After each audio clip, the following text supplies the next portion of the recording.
ვაწავედით ტაძრების მოსანახულებლად.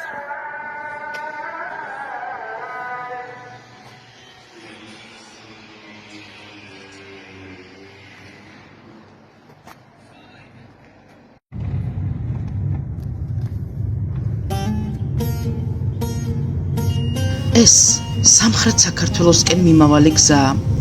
არზრუმის მხარე, შენქაიას რაიონი. დიდებული ბანას მონახულება გადავწყვიტეთ ამჯერად. მანამდე კი არ მსურს რაიმე დეტალი გამომრჩეს ისეთი, რომელსაც თქვენ არ გაგიზიარებთ ჩემო ერთგულო მაყურებელო. მივდივართ და გულისცემა ამიჩქარდა ვგრძნობ. ახლა სხვაგვარად ბედნიერი ვარ, რადგან ჩემი თანამგზავრები ჩემი მომდევნო თაობისანი არიან. ორი საოცრად კარგი ახალგაზრდა, რომლებსაც წლების შემდეგ გადაგვარდებათ საქართველოს მომავალი.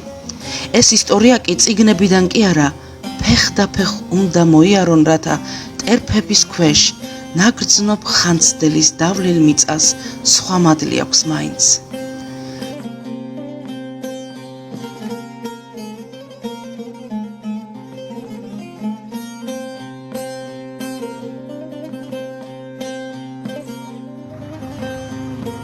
წყაროსთან შევჩერდით, გული გავიგრილეთ. მერე ირგვლივ ულამაზეს გარემო ბუნებასაც თვალებით მოვეფერეთ და გზა არზრუმისაკენ გავაგრძელეთ. გამხელები არიან რა? და თუნიებო. წყალი შევსვი შენი პეშვით, სიყვარული შენი გულით.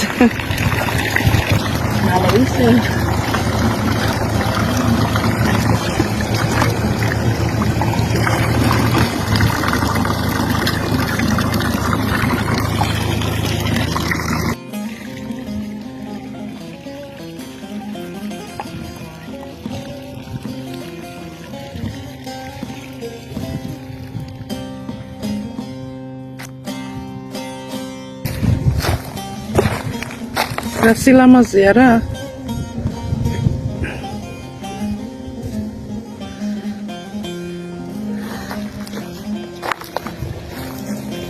ეს როგორ მოგწონს?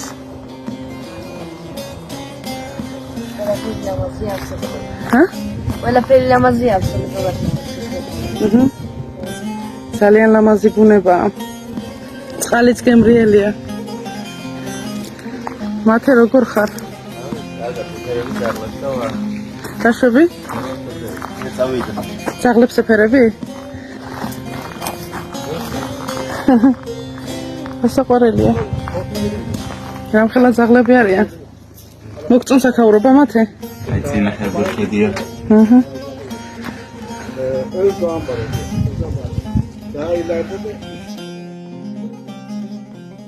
ბიჭები ჯერ ბუნებაში აღმოჩენილ ლამაზ ადგილებზე მიუთითებდნენ ერთმანეთს. შემდეგ კი წყალზე ქვისროლაში გაიჯიბრნენ. ზუსტად ვიცი, თავისი სუფთა ბავშვობის ნაკვალებს აქ დატოვებენ და იქედან წამოიღებენ ყველაზე ღირსეულს, თავისი საქართველოს მხცოვანი ისტორიის დაუვიწყარ წარსულს.